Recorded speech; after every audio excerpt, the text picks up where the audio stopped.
What is social impact? Why did you aspire to choose this field? Social impact is a large umbrella term जो आप socially relevant subjects पे या topics पे या thematic areas पे जब आप impact create करते हैं, positive impact, जिससे एक individual का, एक community का, एक state का, एक राष्ट्र का या एक पूरे globe का अच्छा होता है, अच्छे की तरफ बढ़ता है, उसको social impact कहते हैं। मेरे को दिमाग में बस एक thought आया था कि how is it different from the human rights? Human rights का मतलब क्या है? जो humans को right मिले, right? सबको same right मिले, जो मैंने बोला। So gender rights is also a part of human rights. Getting equal job opportunities is also a part of human rights. Getting access to water across all towns, villages, homes, irrespective of one's class or caste, is also a human right.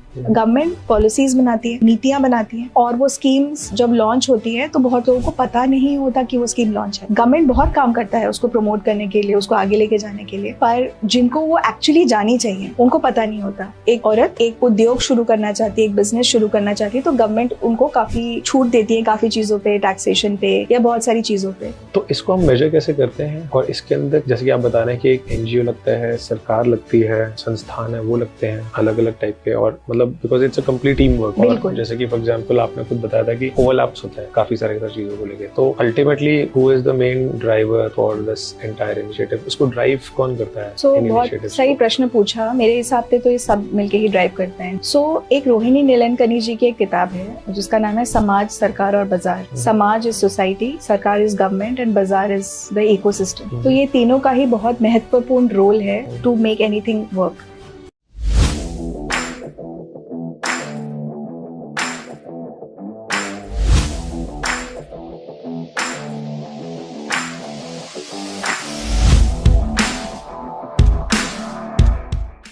So today we have Sharmishta Ghosh. Sharmishta is a social impact professional. She has got over 20 years of experience. और ये हमें social impact के बारे में थोड़ा सा रूबरू करेंगी। Social impact है तो बहुत बड़ा field, but the kind of impact she is creating in the development sector और कहीं ना कहीं पे indirectly linked भी है in the development of the country। हालांकि ये अपने एक्सपीरियंस से अभी इस पॉडकास्ट के थ्रू और बताएंगी। So welcome to the podcast Sharmishtha. Thank you Solomon, thanks for having me here. So a lot of people professionally choose different professions, doctors, engineers, or you can say software, and अभी AI भी चल रहा है। Social impact, what exactly does social impact mean and why did you choose this? So मेरे दो questions आए। What is social impact and why did you aspire to choose this field?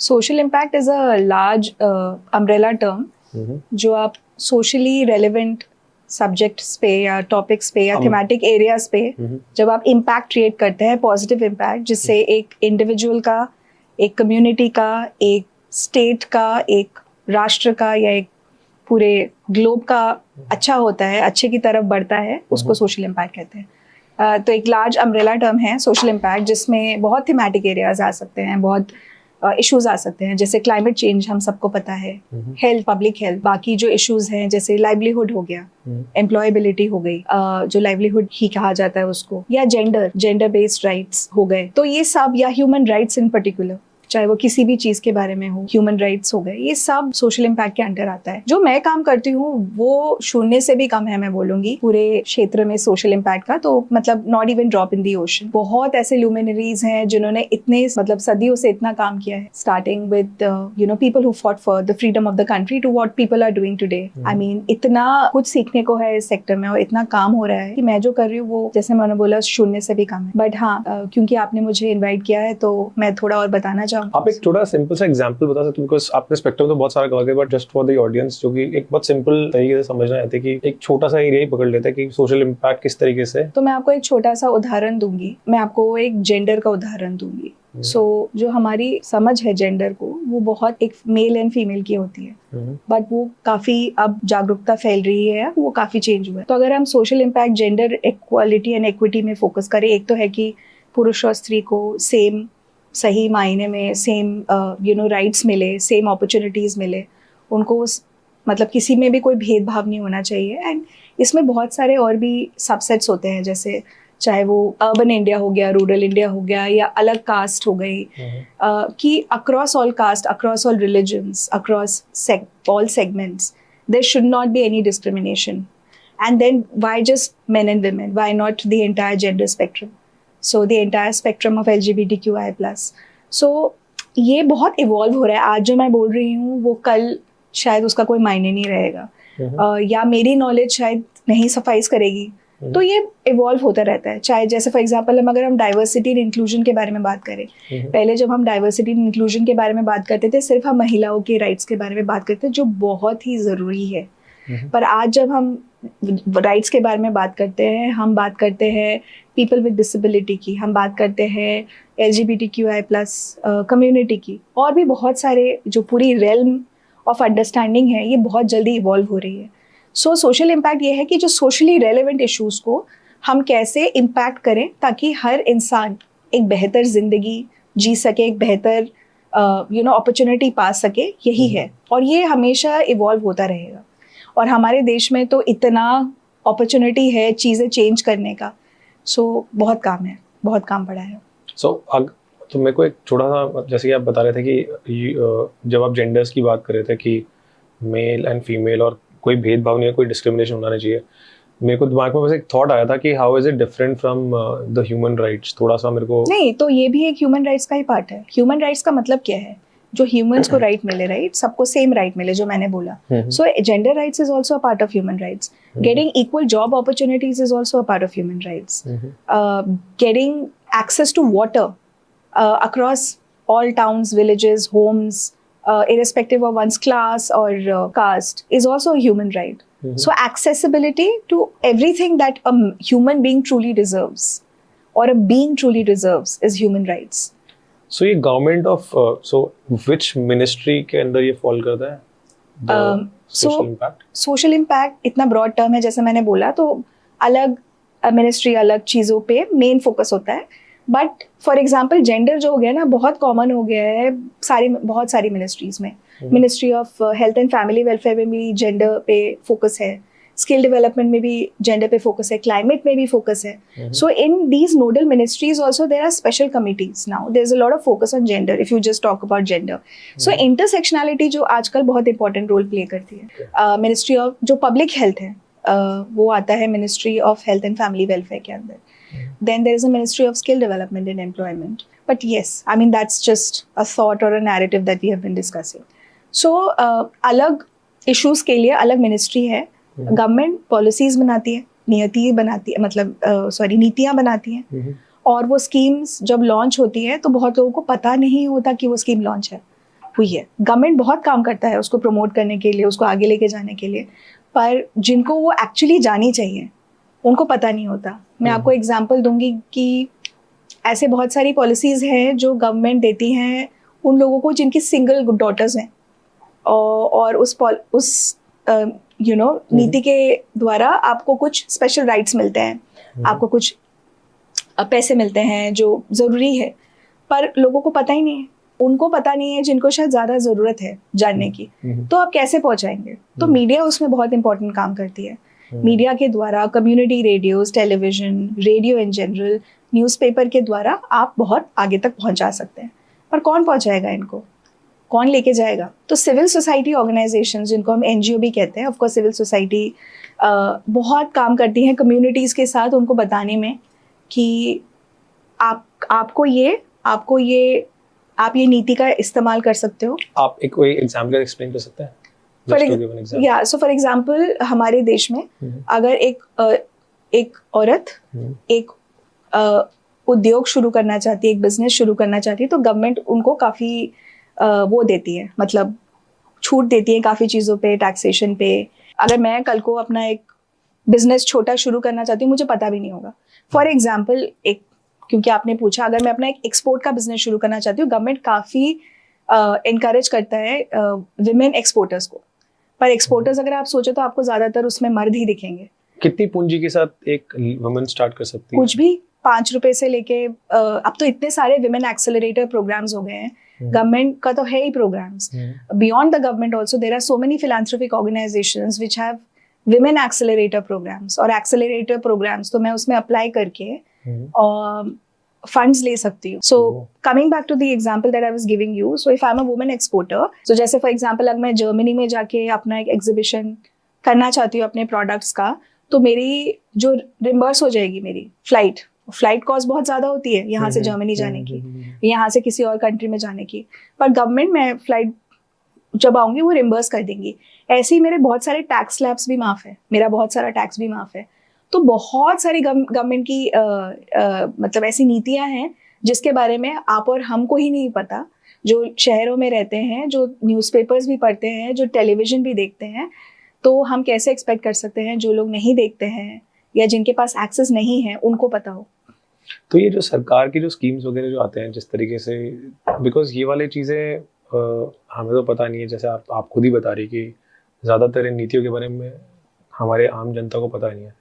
तो social impact इसी के around communication and इसके around awareness spread करती है इन नीतियों। तो social impact is a very broad term, like I said, उसमें बहुत कुछ हो सकता है। उसमें पॉलिसी बनाने में गवर्नमेंट के साथ जुड़ के पॉलिसी बनाने से लेके वो जब पॉलिसी बन जाए तो उसको आप एनफोर्स कैसे करोगे, जैसे पॉलिसी आ गई ग्राउंड लेवल पे आप उसको एनफोर्स कैसे करोगे, वो लेके एनफोर्स हो गया तो वो उसकी गवर्नेंस से लेके कि ये ठीक से एनफोर्स हो रहा है नहीं, पैसा जहाँ मोबिलाइज हो रहा है नहीं, इम्पैक्ट आ रहा है नहीं, मैंने एनफोर्स तो कर दिया। जैसे मैंने अगर एक फाउंडेशनल लर्निंग का अगर गवर्नमेंट की निपुण जो स्कीम है वो हो गई, जिससे मतलब न्यूमरेसी एंड लिटरेसी स्किल्स बच्चों की इंप्रूव है, पर एंड कुछ नए मेथोडोलॉजीज हो गए, टीचर की ट्रेनिंग हो रही है, पर अगर टीचर ट्रेनिंग के बाद बच्चे नई तरीके से सीख ही नहीं रहे हैं तो फायदा क्या। तो impact assessment is also very important to figure out कि जो चीज़ें इम्प्लीमेंट हुई हैं, जो चीज़ें इम्प्लीमेंट हो रही हैं, उसका short term, medium term, long term कोई इम्पैक्ट है या नहीं। एवरीवन एल्सेस, बट या द स्कोप इज लिमिटलेस। तो इसको हम मेजर कैसे करते हैं, और इसके अंदर जैसे कि आप बता रहे हैं कि एक एनजीओ लगता है, सरकार लगती है, इसके अंदर जो आपके जो संस्थान है वो लगते हैं अलग अलग टाइप के, और मतलब because it's a complete team work. और जैसे कि फॉर एग्जांपल आपने खुद बताया था कि ओवरलैप्स होते हैं काफ़ी सारे चीज़ों को लेके, तो ultimately who is the main driver for this entire initiative, उसको ड्राइव कौन करता है? सो बहुत सही प्रश्न पूछा। मेरे हिसाब से तो ये सब मिलके ही ड्राइव करते हैं। दीज आर एक रोहिणी नीलकनी जी की एक किताब है जिसका नाम है समाज, सरकार और बाजार। समाज इज सोसाइटी, सरकार इज गवर्नमेंट एंड बाजार इज द इकोसिस्टम। तो ये तीनों का ही बहुत महत्वपूर्ण रोल है टू मेक एनीथिंग वर्क। सो नीतियाँ बन गई, अगर वो इम्प्लीमेंट नहीं हुई तो फायदा नहीं है। इसलिए जैसे गवर्नमेंट मतलब ग्रास रूट लेवल पे एडमिनिस्ट्रेटिव से लेके, जैसे पंचायत से लेके, एनजीओ जो वहाँ पे काम कर रहे हैं उनसे लेके, कम्युनिटी मेंबर से लेके, जो लोग इनको एक्चुअली एनजीओ तो हर जगह जाके नहीं कर सकती जी। जैसे आंगनवाड़ी अगर नहीं है तो फिर जो हमारा अर्ली चाइल्डहुड एजुकेशन ECEE का जो स्कीम है वो कैसे इम्प्लीमेंट होगा। और अगर माँ बाप अभी अपने बच्चों को 1 से 5 साल की उम्र में नहीं भेजेंगे तो फिर वो कैसे होगा। सो सबका ही इक्वल रोल है, सबका ही एक, it's like a सामाजिक movement. Everybody has to play an important role.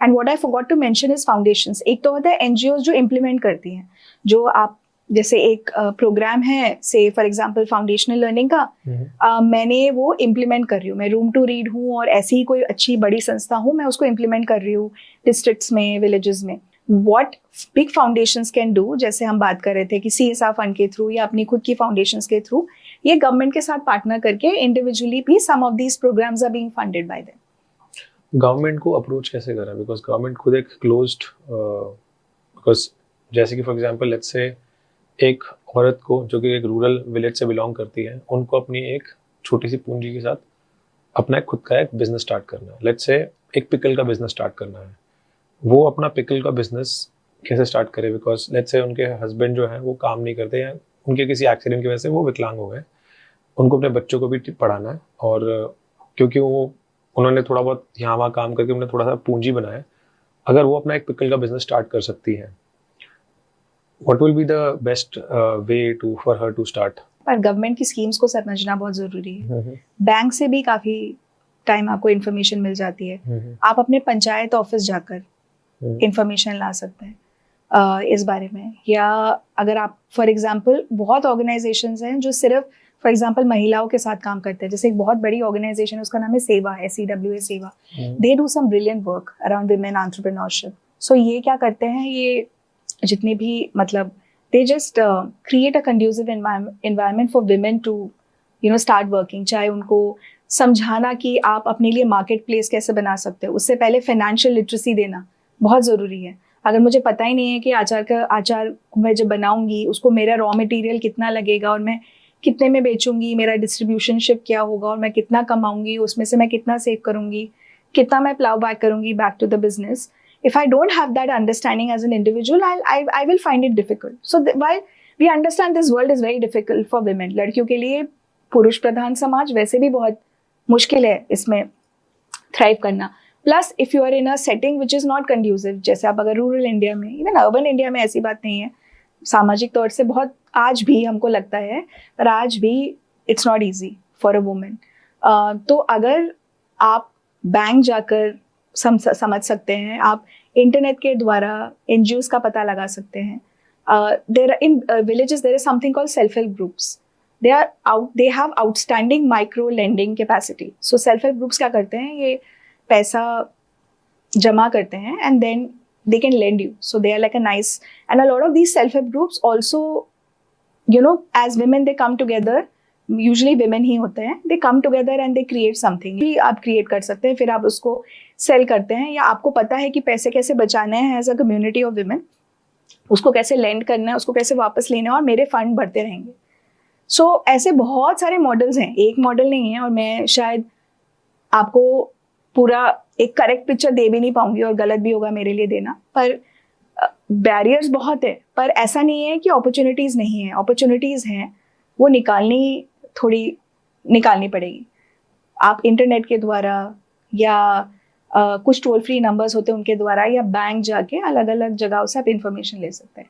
हाँ, अगर आप एक फाउंडेशन हैं या आप NGO हैं और अगर आप बोलें कि मैं ये मेरा गोल है और ये मेरा पाथ है, ये मेरी मेथोडोलॉजी है, तो government is very open to partnerships. अगर आप देखें द करंट गवर्नमेंट, और I mean government in general has been pretty open to partnerships, and there are certain things that this government is focusing on, skill development, gender. अभी skilling का तो बहुत ज़्यादा है, with the unemployment reaching sky high, इस time पे unemployment एक अलग ही लेवल पे है। तो गवर्नमेंट बहुत, अगर आप न्यूज़पेपर हर रोज पढ़ेंगे, उसमें हर रोज आपको स्किल डेवलपमेंट के ऊपर पढ़ने को पड़ेगा। तो अगर आप एक संस्था है जो कोई सोल्यूशन है आपके पास कि मैं इतने लोगों को स्किल कर सकता हूँ जो फिर एम्प्लॉयबिलिटी बढ़ा दे, that will lead to innumerable opportunities. You sign an MOU with the government and then of course there are processes that you have to follow to make things happen. Government की कौन से ministries are the most approachable, because I am sure that बहुत सारे ministries काम कर रहे हैं। Skill India जैसे आप बता रहे हैं that it has been very active in terms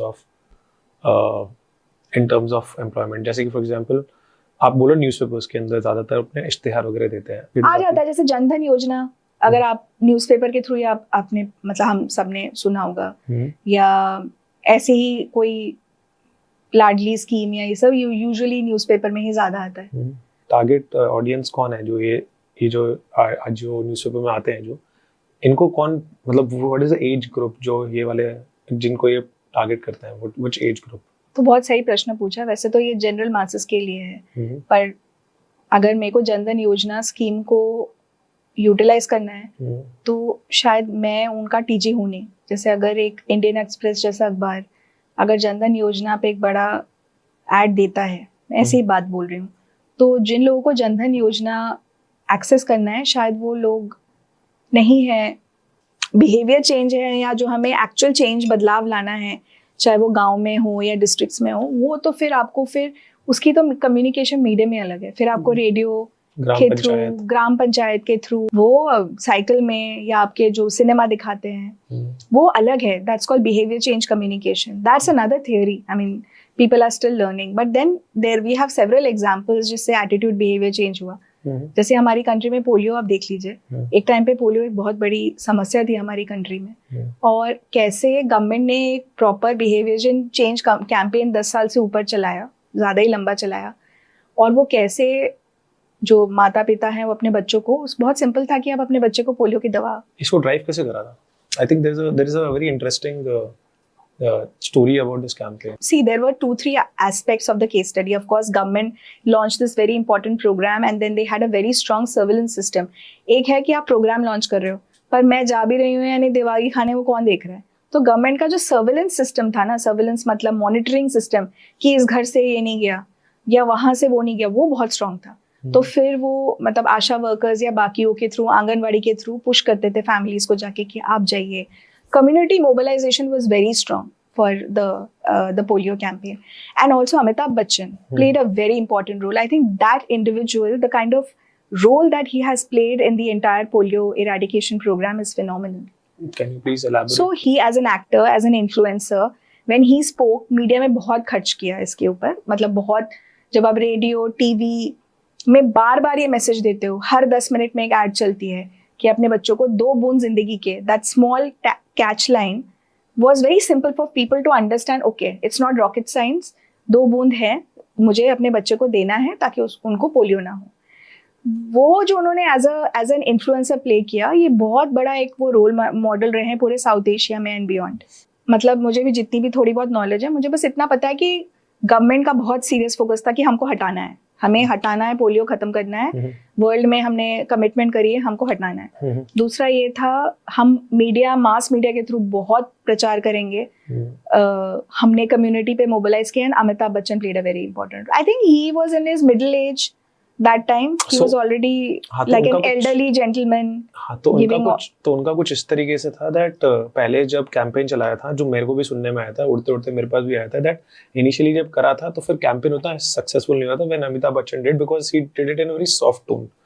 उसके बाद फिर एक और कैंपेन चलाया था जहाँ पे अमिताभ बच्चन का जो एंग्री यंग मैन वाला था ना, कि आपने 2 बूंद नहीं करा, तो फिर वो that was a little aggressive campaign. उसके बाद फिर उसके थ्रू ट्रैक्शन बहुत सॉलिड आया था, एंड देन फिर एज एन एल्डरली मैन 2 बूंद जिंदगी वाला एक. So multiple campaigns even around Amitabh Bachchan just to try that whether it is working or not. Very interesting. Messaging plays a very important role. आप क्या message दे रहे हो? अगर मैं एक, और हमारा कंट्री इतना डाइवर्स है, हमारा डेमोग्राफिक प्रोफाइल इतना डाइवर्स है, so in a country which is as diverse as India, to have the message testing right is very important. तो आई थिंक बहुत जरूरी है कि कोई भी मैसेज जो आप देना चाहो उसको आप अलग अलग, जैसे आपने बोला, टेस्ट करिए अलग अलग ऑडियंस के साथ कि ये रेजोनेट होता है क्या मेरा डॉक्टर्स के साथ.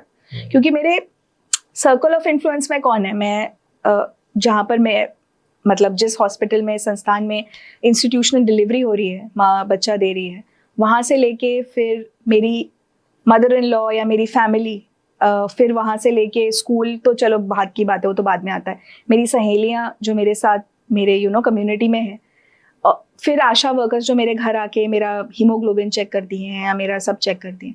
सो ये सर्कल ऑफ इन्फ्लुएंस, सबको ये मैसेज टेस्ट करना बहुत जरूरी है. ये नहीं कि सिर्फ मैं, क्योंकि मुझे अपने बच्चे को देना है तो सिर्फ मेरे तक, इन सबको, इस पूरे सर्कल ऑफ इन्फ्लुएंस में इट इज वेरी इंपॉर्टेंट कि this message should resonate with all of them. And that's what this campaign did. Similarly the other good example of some other good campaigns, one is around leprosy.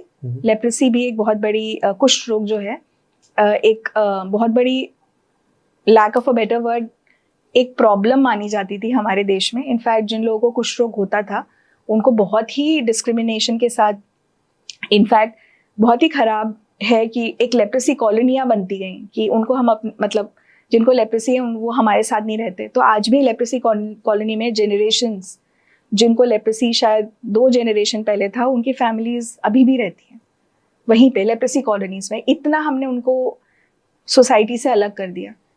Do they have leprosy? So leprosy के बारे में ना बहुत misconceptions है. जितना मुझे पता है कि लेप्रेसी होता मतलब ट्रांसफॉर्म होता है एक बंदे से दूसरे को, एक पर्सन से दूसरे को. It's genetic? No, it's not genetic. It happens from one person to the other. But वो छींक मारने से भी कम है. मुझे आपको अगर कोल्ड है तो मुझे होने के ज्यादा चांसेस है. लेप्रेसी आपसे मुझे होने के बहुत कम चांसेस है. तो Mother Teresa played a very important role. So religious leaders or religious influencers also play a very important role in mitigating stigma and discrimination. So if अगर आपको याद हो, आप बहुत छोटे थे, I'm sure मदर टेरेसा ने बहुत कुष्ठ रोगियों के साथ काम किया. जब वो उनसे हाथ मिलाते थे या उनसे बैठ के बात करते थे, वो एक बहुत बड़ा मैसेज था टू द वर्ल्ड कि नहीं होता. तो कुष्ठ रोग को हटाने के लिए भी ना गवर्नमेंट का एक बहुत सही वर्टिकल पब्लिक हेल्थ कैंपेन था, जिसकी वजह से कुष्ठ रोग के बारे में बहुत मैसेजिंग होती थी सीरियल्स के द्वारा. आई रिमेम्बर उस टाइम पे हम दूरदर्शन में बहुत सीरियल्स आते थे जिसमें दिखाते थे कि माँ को कुष्ठ रोग हो गया पर बेटे ने हाथ पकड़ा. एंड सो वो सोशल मैसेजिंग है, उसके बहुत सारे चैनल्स होते हैं जिसके थ्रू इंफॉर्मेशन जाती है आगे तक. तो वो कैंपेन्स बहुत सही चले. सो लेप्रेसी भी हमारी कंट्री में बहुत हद तक एलिमिनेट हुआ, क्योंकि लोग वो NLEP जो नेशनल लेप्रेसी एलिमिनेशन प्रोग्राम है उनके थ्रू सही दवाई लेना, डिस्क्रिमिनेशन के डर से लोग दवाई लेने नहीं जाते थे, घर में बैठे रहते थे कि बाहर जाऊंगा, जो अभी टीबी को लेके होता है। पर वो कैंपेन काफ़ी हद तक सक्सेसफुल रहा। जब हम मतलब मैं शायद जब 2-3 साल की थी तब कुष्ठ रोग के ऊपर बहुत कैंपेन्स होते थे। HIV, पर HIV के अराउंड भी बहुत स्टिग्मा था कि मैं अगर आपसे हाथ मिलाऊंगी तो मुझे HIV हो जाएगा, या अगर आपको HIV है तो मैं बात भी नहीं करूंगी। पर HIV के बारे में सारी धारणाएं गलत। HIV के ऊपर भी मिनिस्ट्री ऑफ हेल्थ ने, ministry of social justice and empowerment ने बहुत काम किया है। HIV भी बहुत हद तक हमारे देश में एलिमिनेट हो गया। हमारे से भी ज़्यादा बड़ी प्रॉब्लम में अफ्रीका में थी, वहाँ पर भी। And of course pharmaceutical companies have also played a very important role, क्योंकि दवाइयाँ तो वही बनाते थे, एक्सेस वही देते थे। And with the entire community mobilisation, UN agencies such as UNAIDS etc., they also played a very important role to create this holistic ecosystem. They brought Shri Ravishankar को लेके आए, पारसी कोई बात सामाजिक अच्छे के लिए, तो वो लोग सुनते हैं, वो हर गांव का हर बच्चा सुनता है, हर माँ सुनती है, हर पिता सुनता है। So those things also really matter. So it's very important for these programs to bring people together, bring them on the same page, get the messaging right. That's how you can mitigate stigma. So thank you so much, Sharmishta, for your valuable time. Thank you so much for your time. Thank you. It was awesome and very insightful discussion with you. Thank you. Thank you Thanks, so much. Solomon.